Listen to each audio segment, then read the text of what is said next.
Nous sommes en ligne avec Madame Hélène Le Gall. Madame Le Gall, bonjour.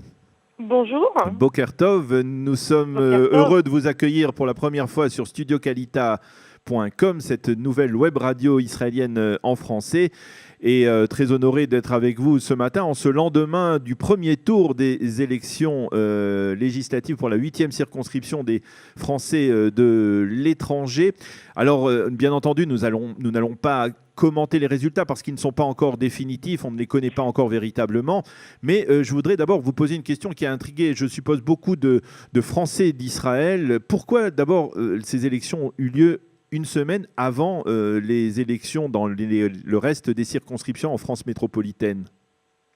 En fait, c'est pas seulement en Israël, c'est à l'étranger, Oui. ainsi que dans certains territoires français comme la Polynésie, très éloignés de la métropole. C'est pour des raisons d'acheminement du matériel électoral. S'il n'y avait qu'une semaine entre le premier et le deuxième tour, comme c'est le cas en France, il n'y aurait pas le temps d'acheminer l'ensemble des bulletins vers l'étranger. C'est pour ça qu'il y a donc 2 semaines entre les 2 tours et donc le premier tour est avancé d'une Mais semaine. même si l'on connaît d'une manière ou d'une autre, on va connaître dans les prochaines heures les résultats, il n'y a pas besoin de décompter les résultats à Paris ou en France métropolitaine. Non, mais c'est les bulletins qu'on reçoit. Nous les avons reçus que jeudi Ah. pour le scrutin de dimanche. Donc il faut que maintenant que nous recevions les bulletins pour le deuxième tour, et il faut plus d'une semaine pour ça parce qu'il y a des délais d'acheminement par avion, etc.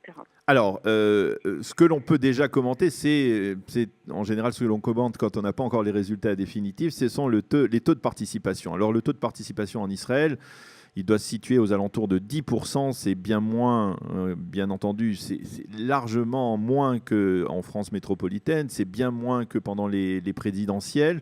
Comment vous expliquez ce très faible taux de participation? Est-ce que finalement les franco-israéliens ne s'intéressent pas véritablement à ce qui se passe à l'Assemblée? C'est effectivement un taux qui est assez bas, en plus plus bas que pour les élections de 2012 où il était autour de 12%. À peu près au même niveau que les élections de 2013. Vous vous souvenez qu'en 2012, il y avait eu une invalidation au bout d'un an environ. Pourquoi? Peut-être que les gens qui vivent en Israël depuis longtemps ne suivent plus la politique en France. Le président, ça reste très connu partout, et donc il y a peut-être la décision se fait de se déplacer pour la présidentielle, mais pas pour les législatives. Peut-être, ce que j'espère, parce que j'aimerais bien qu'il y ait plus de participation, peut-être que comme il y avait beaucoup de candidats, 11, les gens attendent le deuxième tour pour avoir un choix peut-être plus clair entre 2 candidats. Donc Oui. peut-être, j'espère qu'il y aura une hausse de participation entre les 2 tours. Oui, c'est effectivement possible. Est-ce que dans vos rencontres avec les Israéliens francophones ou les franco-israéliens, vous les ressentez préoccupés par ce qui se passe en France actuellement, par, en fait, on va dire, cet éclatement de la classe politique française aujourd'hui? Pas forcément de la préoccupation, il y a aussi des gens que ça enthousiasme, hein. Donc, en tout cas, il y a de l'intérêt parce que c'est vrai qu'en France, il se passe quelque chose de très nouveau avec cette élection présidentielle. Je suis pas sûre que selon, disons, l'opinion politique de la personne à qui je m'adresse, ça préoccupe ou au contraire, ça donne de l'espoir.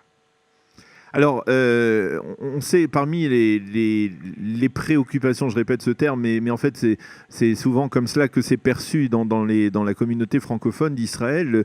On sait qu'il y a, bien entendu, on a enregistré au cours des dernières années une très forte aliyah de la communauté juive de France en Israël qui s'est installée ici et qui veut d'une certaine manière mieux s'intégrer dans la réalité israélienne. Alors la première question que je vous pose, comment l'ambassade de France en Israël conçoit donc cette intégration, et est-ce qu'elle souhaiterait y participer d'une manière ou d'une autre? En fait, évidemment, les Français qui font le choix de venir en Israël, quelles que soient les raisons de leur choix, à l'ambassade, on a évidemment toutes les raisons de penser qu'il faut qu'ils se sentent bien dans leur nouveau pays. Comment les aider? Ça peut être peut-être en les écoutant, parce que la plupart des motif de difficulté pour ceux qui ont des difficultés à s'intégrer en Israël ne sont pas vraiment du ressort de l'ambassade, sont plutôt du ressort de l'État d'accueil, donc Israël. Mais moi, je parle beaucoup avec des membres du gouvernement, avec des députés de la Knesset. J'ai beaucoup d'occasions de parler à ceux qui décident en Israël. Donc je peux être un relais pour certaines des préoccupations des Français ici, leur signaler à ces décideurs, à ces membres du gouvernement, à ces députés, que sur tel ou tel problème, les reconnaissances de Voilà, diplômes, on parle souvent des reconnaissances des diplômes, des permis de conduire. Je peux être un relais vers les pouvoirs publics israéliens. Et alors, vous le faites, lorsque vous le faites en coordination avec le député qui représente la circonscription aussi, ou alors c'est séparé, ou y a-t-il une coordination? Non, il y a une séparation de pouvoir entre l'exécutif et le législatif. Donc je le fais, moi-même. Le député peut le faire de son côté. Le député, son action, elle est plutôt en France, à l'Assemblée nationale, pour représenter les Français et puis pour agir dans les lois, la production des lois en France. Même si, évidemment, il peut rien lui interdit d'aller dans l'ensemble des pays de sa circonscription et de porter aussi auprès des gouvernements locaux les revendications des Français de la région. Mais c'est séparé. Il y a une séparation des pouvoirs exécutifs et législatifs en France. Alors, vous le savez, nous sommes, je le disais tout à l'heure, sur studiocalita.com, donc une radio qui se préoccupe en particulier donc de cette population des Olim, des nouveaux immigrants de France. Est-ce que vous avez par exemple eu l'occasion de rencontrer des gens comme le ministre de la Santé dans le cadre pour essayer de faire promouvoir, ou en tout cas de faire avancer les fameux dossiers d'équivalence en matière de médical, de médecins, d'infirmières, de pharmaciens, dans ce domaine-là en particulier? Oui, j'ai déjà rencontré le ministre de la Santé et c'est surtout à Knesset que ça se passe. Comme vous avez vu pour les dossiers qui ont évolué en matière de reconnaissance de diplômes, comme par exemple les dentistes, c'est par des mesures législatives que ça se passe et je vois aussi les députés de la Knesset régulièrement et je leur parle des soucis des Français. Ça fait partie de mon métier. Quel est effectivement, dans le cadre de votre action, de vos activités, de votre mission, quelle est la priorité aujourd'hui par rapport à cette communauté francophone d'Israël aujourd'hui très importante? Moi, ma priorité par rapport à la communauté francophone d'Israël, c'est qu'elle puisse trouver dans l'ambassade, c'est-à-dire pour elle au consulat, des services de qualité. Parce que on vient de parler de l'aspect intégration en Israël, qui relève des autorités israéliennes, mais il y a aussi un aspect lien avec la France. Parce que la plupart des Français qui viennent s'installer en Israël ne coupent pas complètement les ponts avec la France, gardent une double nationalité. Donc moi, mon souci, c'est qu'ils trouvent au consulat, différents consulats, et en particulier à celui de Tel Aviv, un service de qualité, s'ils ont besoin de passeports, de documents, etc. Et également qu'ils puissent, dans l'offre culturelle qui existe à travers notamment l'Institut français et les activités que nous proposons sur l'ensemble du pays en Israël, dans les différents festivals israéliens, qui puissent trouver cette part de culture française qui peut parfois leur manquer. La même chose également pour la langue, avec un effort qui est fait de la part de l'ambassade pour promouvoir la langue française, soit au sein du système scolaire israélien, soit avec des programmes spécifiques, comme par exemple les programmes Flammes, qui sont animés par des Français, parfois des nouveaux arrivés, dans différentes villes d'Israël et qu'on soutient au niveau de l'Institut français. Alors, avant de parler, de vous poser une ou deux questions en matière de diplomatie internationale, parce que ça bouge beaucoup dans ce domaine, dans la région, une question d'un auditeur qui nous fait signe et qui s'interpelle, qui se demande pourquoi finalement dans les bureaux de vote en Israël pour le premier tour, et c'est probablement la même chose pour le second tour, eh bien, on n'a pu voter que jusqu'à 18h, alors qu'en Israël, le dimanche est une journée qui n'est pas fériée, qui n'est pas chômée, et qu'il était très difficile pour certains de se libérer pour aller voter avant la fermeture des bureaux de vote, alors que par exemple dans d'autres pays comme Malte ou comme même l'Italie, eh bien, on a prolongé le vote jusqu'à 19h. Pourquoi cette différence? Cette décision, elle a été prise il y a déjà plusieurs mois. au moment de... Et c'est la norme, hein. C'est la fermeture des bureaux à 18h, c'est la norme. Oui, mais il y a eu des changements dans d'autres pays de la circonscription, comme l'Italie, comme Malte. Pourquoi? Pourquoi il y a eu des changements dans les autres pays? Je ne sais pas. Peut-être qu'il y a eu des demandes dans ce sens. En tout cas, ici en Israël, les demandes sont arrivées très très tardivement. Donc c'est après la publication des décrets fixant les horaires. Donc et là, par exemple, pour le second tour, il n'y a pas une possibilité de solliciter... Moi, ce que j'ai constaté sur place, hein, c'est que en fait, il y avait très peu de votants. Oui. Ben oui, justement, mais peut-être que justement, on parlait du taux de participation, peut-être que c'est parce que les gens travaillent en Israël le dimanche. Hein. Moi, j'ai constaté à la présidentielle où les bureaux étaient fermés à 19h qu'il y avait très peu de votants à la dernière heure. Mais bon, c'est mon ressenti. D'accord. En tout cas, c'est pas possible aujourd'hui de changer ou de prolonger pour le second tour. Les décrets sont parus.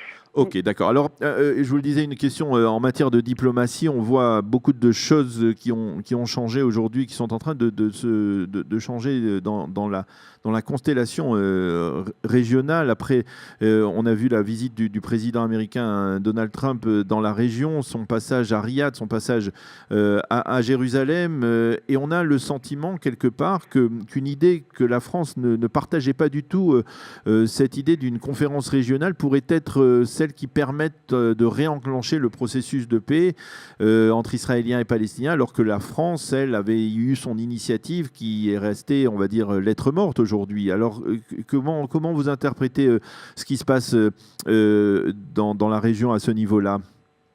Alors, vous semblez avoir plus d'informations que moi, parce que je ne suis pas au courant d'une conférence régionale qui se tiendrait non, on en parle de plus en plus. C'est-à-dire qu'on assiste à un rapprochement entre les États-Unis et les pays du Golfe, une volonté des États-Unis de rapprocher Israël et les pays du Golfe face à un front iranien. Il y a toutes sortes de frémissements qui se produisent actuellement et qui font que...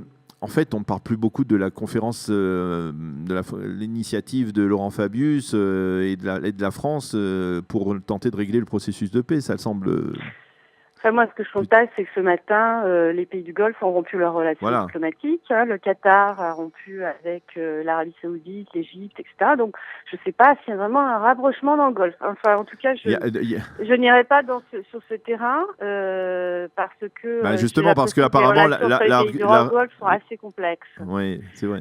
Ensuite, en ce qui concerne votre deuxième partie de question sur l'initiative française, qui est la conférence de Paris qui s'est tenue au mois de janvier dernier, juin 2016 et janvier 2017. Cette conférence à laquelle ont participé les États-Unis, auquel vous faites référence, visait notamment à redire un certain nombre de principes concernant la paix entre Israël et les Palestiniens et notamment la nécessité d'une solution à deux États. Alors, nous sommes quelques semaines après l'élection du président Macron. On sait, c'était arrivé à l'époque avec François Hollande, c'est arrivé aussi avec Nicolas Sarkozy, que relativement rapidement après leur élection, les présidents français viennent faire une petite visite en Israël. Il y a quelque chose qui pourrait être en train de se préparer à l'horizon, une visite du président Macron en Israël peut-être? Pour l'instant, c'est beaucoup trop tôt. Une telle visite n'est pas à l'ordre du jour. Elle n'est pas à l'ordre du jour. D'accord, merci beaucoup Hélène Le Gall d'avoir répondu à notre sollicitation et d'avoir été avec nous ce matin pour commenter un peu le premier tour de ces élections législatives dans la 8e circonscription des Français de l'étranger, pour en parler un peu de cette communauté francophone que vous rencontrez régulièrement au jour le jour ici en Israël. Merci d'avoir été avec nous et bonne journée. Merci à vous. Bonne journée. Shalom, bonjour. Au revoir. Au revoir, voilà. Nous étions donc avec Madame l'ambassadeur de France en Israël. Il est 8h25 sur studiocalita.com. Un peu de musique et nous retrouverons dans quelques instants la chronique quotidienne Eliana Gurfinkel, un jour notre histoire.